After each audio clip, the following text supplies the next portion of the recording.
Was it just a complete bag of garbage? This game we play has got gold. Okay, so I just left the theater. There's a lot to talk about. So my initial reaction, I want to address, I guess what everybody would ask is, was it just a complete bag of garbage? No.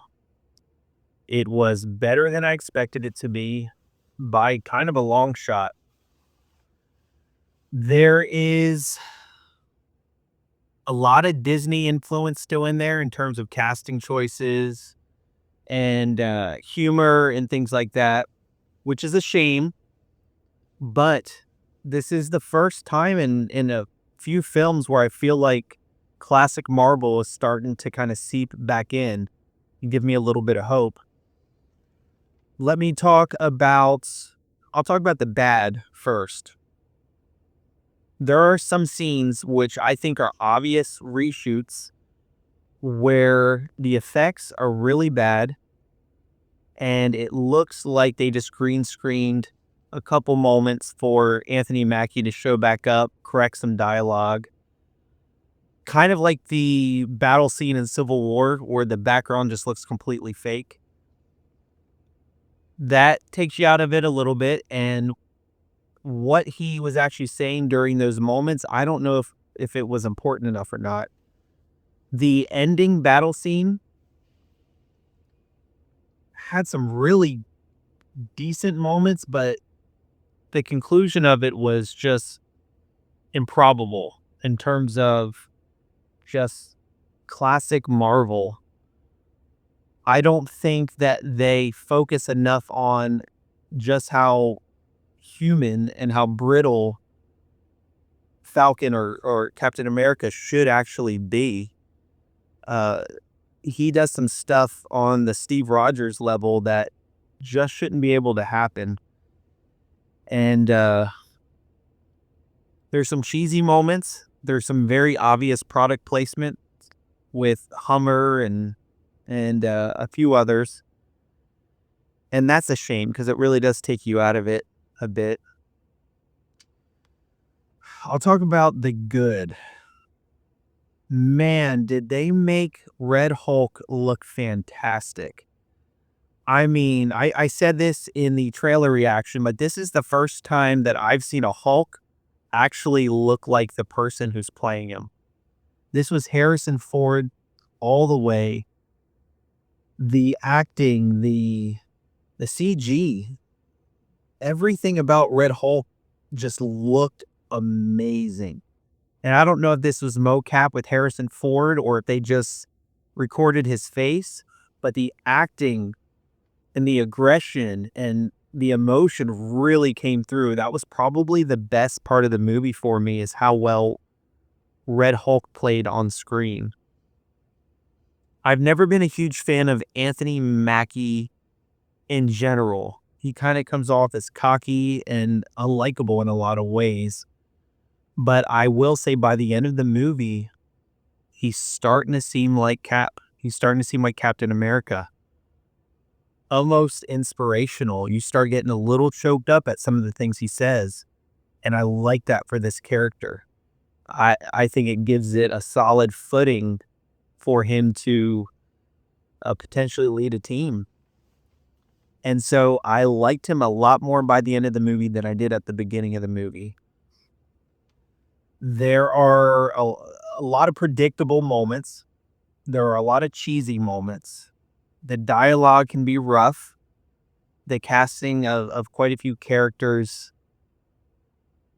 they really weren't very good. Like I said, it's kind of Disney casting, not necessarily actors that there could have been much better acting in this movie, but what they got right, they really got right. I went in thinking that this might be one of the worst Marvel movies I've seen, kind of close to the cheesiness of She-Hulk, and there is some of that in there.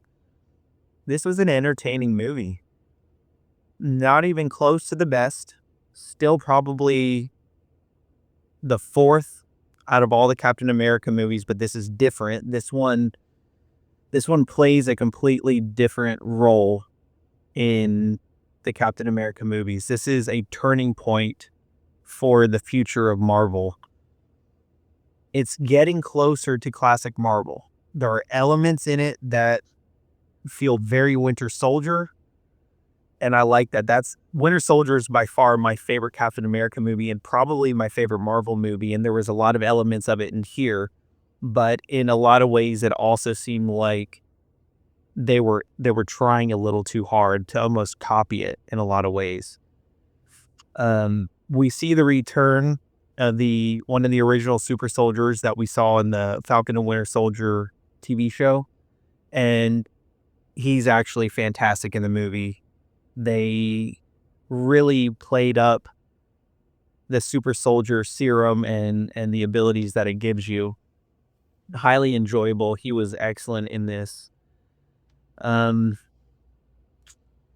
they reference Wakanda, which explains a lot of the advancements in weaponry and the capabilities of Captain America. They fixed his suit a bit. It did look better than it did in the TV show. But like I said, he is just human, and some of the things that he did and some of the damage that he took, I don't think he would actually be able to. There's a cool cameo that shows up. There is a post-credit scene.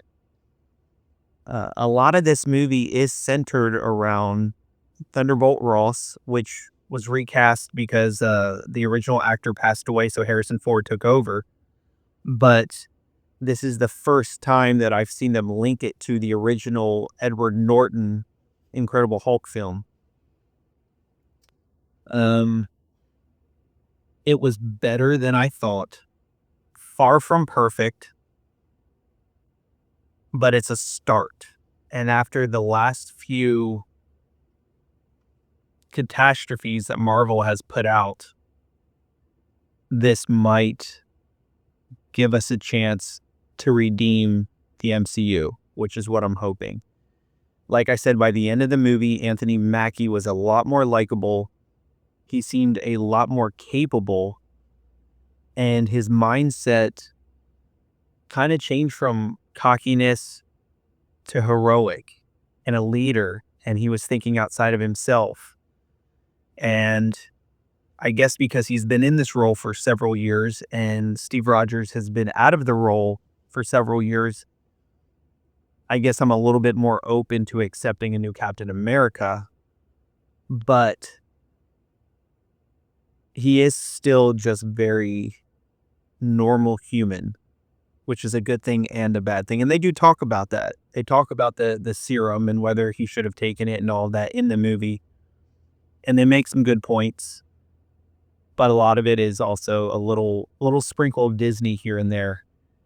And I'm hoping we can move away from that and get back to the classic MCU that was about the characters and staying as close to the original rating as possible. But this definitely was not as bad as I thought. Not a great movie, not horrible. A lot of moments where I actually smiled, a lot of moments where I laughed, some moments where I cringed. If you're a Marvel fan, you have to see this. You might find it mediocre, you might find it okay, but you have to see this in order to continue with the rest of the MCU and where it's going. I would say out of 5 stars, I'd probably give this one 2.5, but not 2.5 in a completely bad way. I've just seen much better Marvel movies and much better movies that are close to this. This falls short in a lot of ways, but in no way is this She-Hulk. In no way is this just a horrifically bad movie. It's watchable. And that's the best way I can sum it up. It's watchable. It's entertaining. Harrison Ford did a great job. Anthony Mackie did a great job. It's okay. So remember to like and subscribe so I can continue to grow the channel. And I'll see you guys next time.